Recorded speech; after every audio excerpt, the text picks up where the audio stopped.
माँ के खातिर प्रभा देवी अपने बेटे के साथ एक बड़े मकान में रहती थीं। अपने 2 जवान बेटों और पति को खो चुकी प्रभा के पास अब सिर्फ छोटे बेटे गोपाल का ही सहारा था। गोपाल ऑफिस से आते ही माँ के पास बैठ जाता। माँ, दिन में क्या खाया? बेटा, पराठा सब्जी खाई थी। माँ ने बताया। दूध पिया था? गोपाल ने पूछा। अब भूल गई थी बेटा। माँ, ये बहुत गलत बात है।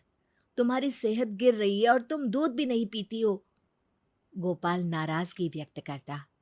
अरे, खाने के बाद नींद लग गई थी तो नहीं पी पाई। माँ ने जवाब दिया। अच्छा, अब रात को पी लेना, गोपाल ने कहा। अब उसकी तो मैंने खीर बना दी। तुम्हें खीर बहुत अच्छी लगती है ना? माँ, तुम भी ना बहुत लापरवाही करती हो। च्यवनप्राश खाई थी? अरे, कल च्यवनप्राश खत्म हो गया था ना, इसलिए नहीं खा पाई बेटा। और तुमने कहा भी नहीं। अब कल लेते आना बेटा। ठीक है, कल लेता आऊंगा। ऐसे रोज गोपाल आता, माँ के पास बैठता और फिर खाना खाकर सो जाता। सवेरे ऑफिस चला जाता। घर का सारा काम नौकरानी करती थी। एक दिन माँ प्रभा देवी ने कहा, बेटा, अब मेरे लिए बहू ला देना। अरे अभी क्या जल्दी है माँ? बेटा, पोते का मुंह देखने का बहुत मन करता है। प्रभा देवी गंभीर होकर कहती। ठीक है माँ, कर लूंगा, थोड़े दिन और रुक जा। जब भी मैं शादी की बात करती हूँ तुम टाल जाते हो। माँ जब भी ऐसे बात करती तो गोपाल माँ से लिपट जाता। अरे माँ, मैं हूं ना तुम्हारे लिए। तुम बहू की चिंता मत कर, समय आने पर सब हो जाएगा। माँ बेटे लिपट कर खूब प्यार करते। गोपाल का एक दोस्त था मोहन। दोनों साथ साथ पढ़े थे और संयोग से नौकरी भी एक साथ एक ऑफिस में ही लगी।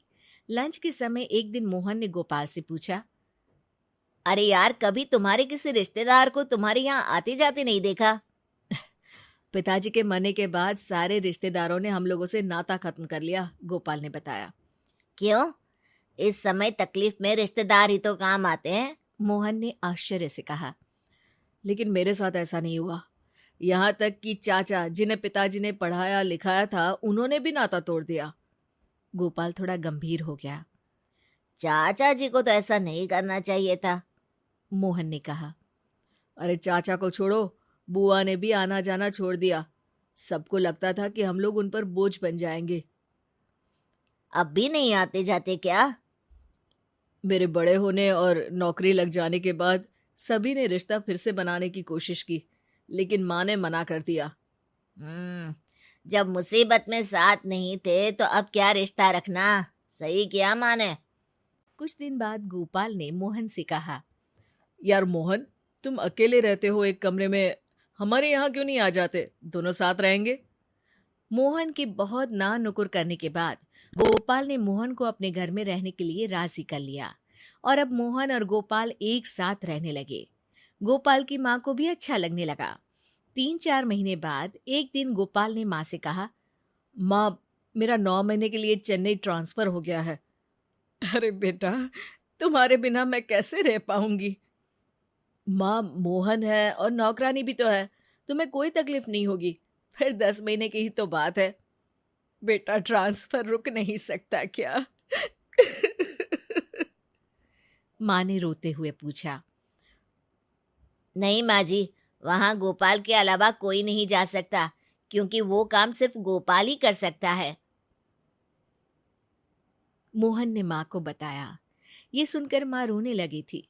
फिर एक दिन गोपाल चेन्नई चला गया। मोहन माँ का बहुत ख्याल रखता। नौकरानी दोनों समय आकर खाना बना दिया करती थी और मोहन माँ की हर जरूरत का ध्यान रखता। 1 महीना हो गया, गोपाल की कोई खबर नहीं आई तो माँ ने कहा, मोहन बेटे, गोपाल से बात तो करा दे। जी माँ जी। मोहन ने माँ को फोन दे दिया। कैसे हो बेटा? मैं बिल्कुल ठीक हूँ माँ, तुम चिंता मत करो। हर महीने माँ गोपाल से बात करती और गोपाल हर बार यही कहता, अब बस माँ, 3 महीने और रुकना पड़ेगा, कुछ काम बाकी है ना। अरे जल्दी आना बेटा, तुझे देखे बहुत दिन हो गए। अरे चिंता मत कर माँ, मोहन है तो। हाँ, मोहन तो मेरा बहुत ध्यान रखता है। इसी बीच 4-5 दिनों के लिए मोहन भी चेन्नई गया था और लौट कर आया तो माँ को यही बताया था कि गोपाल बिल्कुल ठीक है, चिंता की कोई बात नहीं है। मोहन हमेशा माँ से गोपाल की बात कराता रहता, लेकिन आया नहीं। एक बार माँ बहुत बीमार पड़ी, फिर भी गोपाल नहीं आया। माँ की हालत खराब होती जा रही थी। आस पड़ोस के लोग तरह तरह की बातें करते।